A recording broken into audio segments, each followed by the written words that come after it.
जायसी नख शिख खंड का 8वां पैराग्राफ। अधर सुरंग अमीय रस भरे, बिंब सुरंग लाजी बन फरे। अधर होठ सुरंग सुंदर, अमीय अमृत के समान रस से भरे हुए हैं। रानी पद्मावती के होठ सुंदर हैं और ऐसा लगता है मानो कि अमृत रस से भरे हुए हों।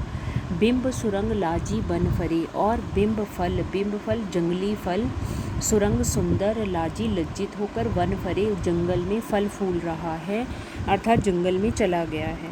उस रानी पद्मावती के होठ इतने अधिक सुंदर हैं जो अमृत रस से भरे हुए हैं, जिन्हें देखकर बिंब फल, जो कि बहुत ही अधिक सुंदर फल कहलाता है, उसके होठों से लज्जित होकर जंगल में जाकर छिप गया है, वन में रहने लगा है। फूल दोपहरी मानहु राता, फूल झरही जब जब कहबाता। फूल दोपहरी, दोपहर के समय में खिले हुए फूल, मानहु लगते हैं राता, लाल रंग के। फूल झरही, फूल झड़ रहे हो, जब जब कहबाता, जब जब वह बात कहती है। कवि कहता है कि दोपहर के समय में लाल रंग के फूल खिले हुए कितने अधिक सुंदर लगते हैं, या जिस प्रकार से दोपहर के समय में खिले हुए फूल लाल रंग के बहुत ही अधिक सुंदर प्रतीत होते हैं, ऐसे ही वह रानी पद्मावती जब जब बातें करती है तो उसके मुख से वैसे ही फूल झड़ते हैं, अर्थात वह भी बहुत अधिक सुंदर लगती है। फूल झरही, फूल झड़ते हैं, जब जब कहबाता, वह बात करती है। जब वह पद्मावती बातें करती है तो उसके मुख से फूल वैसे ही झड़ते हुए प्रतीत होते हैं, जैसे कि दोपहर के समय में लाल रंग के फूलों का खिलना सबको भाता है। हीरा गहे सो विद्रुम धारा, बिहसत जगत होई उजियारा। हीरा गहे, हीरा डायमंड, सो विद्रुम का मतलब मूंगा, मूंगा लाल रंग का एक रतन। ऐसा लगता है मानो कि हीरे के बीच में मूंगे की धारा को बहा दिया गया हो। उसके होठ इतने अधिक सुंदर हैं कि उसके दांत हीरे की तरह चमकने वाले हैं, और इसलिए और होठ लाल रंग के हैं। ऐसा लगता है मानो कि हीरे के बीच में मूंगे की धारा को बहा दिया गया हो। बिहसत जगत होई उजियारा, बिहसत जब वह हंसती है, जगत संसार में होई उजियारा, उजाला फैल जाता है। कि वह जब हंसती है तो सारे संसार में ही उजाला भर जाता है, अर्थात चमक ही चमक उत्पन्न हो जाती है।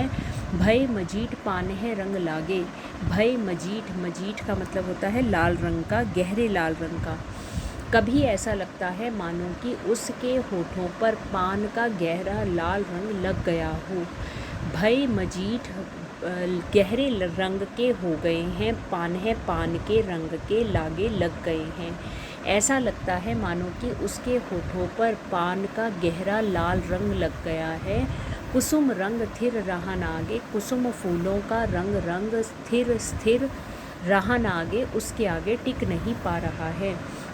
उसके होठ इतने अधिक सुंदर लग रहे हैं कि किसी भी फूल का रंग उसके सामने स्थिर नहीं रह पा रहा, अर्थात टिका नहीं रह पा रहा। सब के सब फूल उसके सामने फीके पड़ गए हैं। अस के अधर अमिये भरी राखे, अब ही अछूत न काहू चाखे। अस के अधर ऐसे होठ अमिये अमृत से भरे हों, भरी राखे भर रखे हैं, अभी अछूत अभी अछूते हैं, ना काहू चाखे किसी ने नहीं चखा है।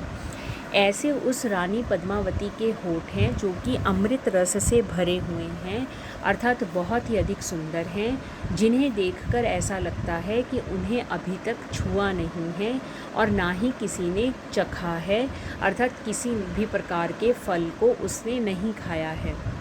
उसके होठ इतने अधिक सुंदर हैं कि वह बिल्कुल ही पवित्र दिखाई देते हैं, अछूते दिखाई देते हैं, और ऐसा लगता है मानो कि उन होठों को किसी ने नहीं छुआ, अर्थात ना ही चखा है।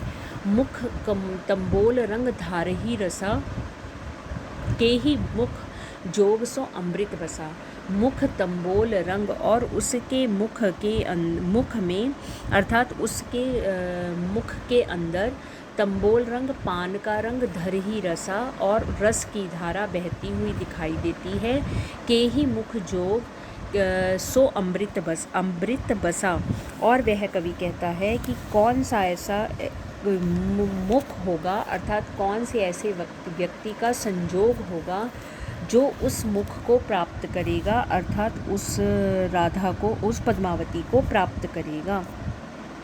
कवि कहते हैं मुख तंबोल रस धारही रसा, कि उसका मुख लाल पान रखने के कारण लाल रंग का दिखाई देता है, या उसकी वह जीभ, रसा का मतलब जीभ भी हो सकता है, कि उसका मुख पान के रंग से भरा हुआ है।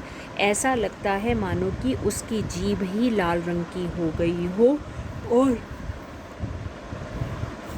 के ही मुख जोग सो अमृत बसा, ऐसा मुख जिसमें अमृत बसा हुआ हो वह किसके संजोग में होगा, अर्थात कौन भाग्यशाली होगा जो उसे प्राप्त करेगा।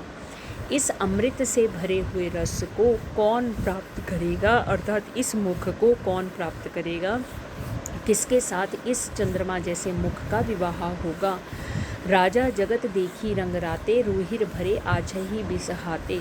राजा जगत देखी रंग राते, कवि यहाँ पर कहता है कि इस प्रकार से लालिमा से भरे हुए उसके मुख को देखकर सारा जगत ही लाल हो गया है, अर्थात प्रसन्न वनमाला हो गया है।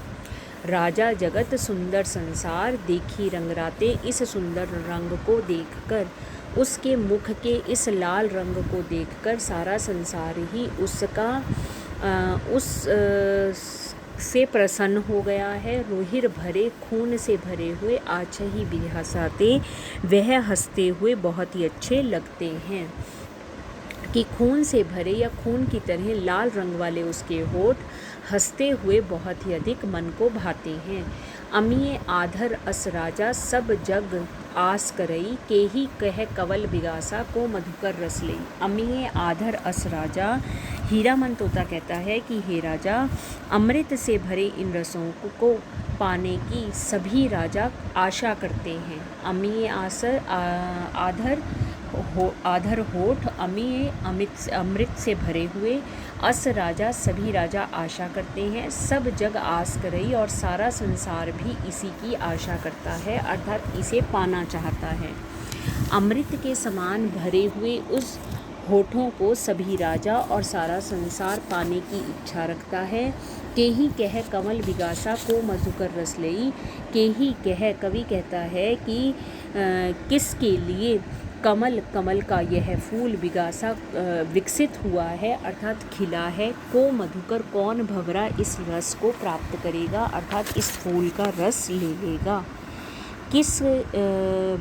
किस के लिए यह कमल का फूल खिला है और कौन वह मधुकर होगा जो इस रस को प्राप्त कर लेगा। एक बार फिर, अधर सुरंग अमिये रस भरे, बिंब सुरंग लाजी बन फरे। उसके होठ, सुंदर होठ अमृत के रस से भरे हुए हैं और जंगली बिंब फल भी की सुंदरता भी लज्जित होकर वन में चली गई है। फूल दोपहरी मानोहुराता, और जिस प्रकार से दोपहर के समय में खिले हुए फूल लाल रंग के बहुत सुंदर लगते हैं। फूल झरही जब जब कहबाता, वह रानी पद्मावती भी जब जब कोई बात करती है तो उसके फूल मुख से झड़ते हुए फूल बहुत ही अधिक सुंदर लगते हैं। हीरा कहे सो विद्रुम धारा, कभी ऐसा लगता है मानो कि हीरे के बीच में विद्रुम धारा, मूंगे की धारा को बहा दिया गया हो। बिहसत जगत होई उजियारा, और सारे संसार में उसके हंसने से उजाला ही उजाला फैल गया हो। भय मजीठ पानह रंग लागे, कभी ऐसा लगता है मानो कि पान के गहरे लाल रंग के कारण उसका मुख भी लाल हो गया हो। कुसुम रंग थिर रहा ना कोई आगे, और फूल का कोई भी रंग उसके सामने स्थिर नहीं रह पा रहा, अर्थात कोई भी फूल उसके सामने सुंदर नहीं लग रहा। असके अधर अमिये भरी रखे, उसके होंठ ऐसे अमृत रस से भरे हुए हैं जिसे देखकर लगता है अभी अछूत न काहू चाखे, उन्हें किसी ने नहीं छुआ और ना ही चखा है। मुख तंबोल रग धारही रसा, उसने अपने मुख में पान के को इस प्रकार से धारण किया है कि उसकी जीभ भी लाल रंग की हो गई है। के ही मुख जोग सो अमृत बसा, किसके योग में होगा कि इतना अधिक अमृत से भरा हुआ मुख प्राप्त करेगा अर्थात उससे विवाह करेगा। राजा जगत देखी रंगराते, रुहिर भरे आचहि बिहसाते। सारा संसार उसकी सुंदरता को देखकर प्रसन्न मन वाला हो गया है और खून से भरे हुए उसके होठ जब हंसते हैं तो बहुत ही अधिक सुंदर लगते हैं। अमिये आधर अस राजा सब जग आस करई। अमृत से भरे हुए उन होठों को सभी राजा और सारा संसार पाने की इच्छा करते हैं। केही कह कमल विगासा, को मधुकर रस लई।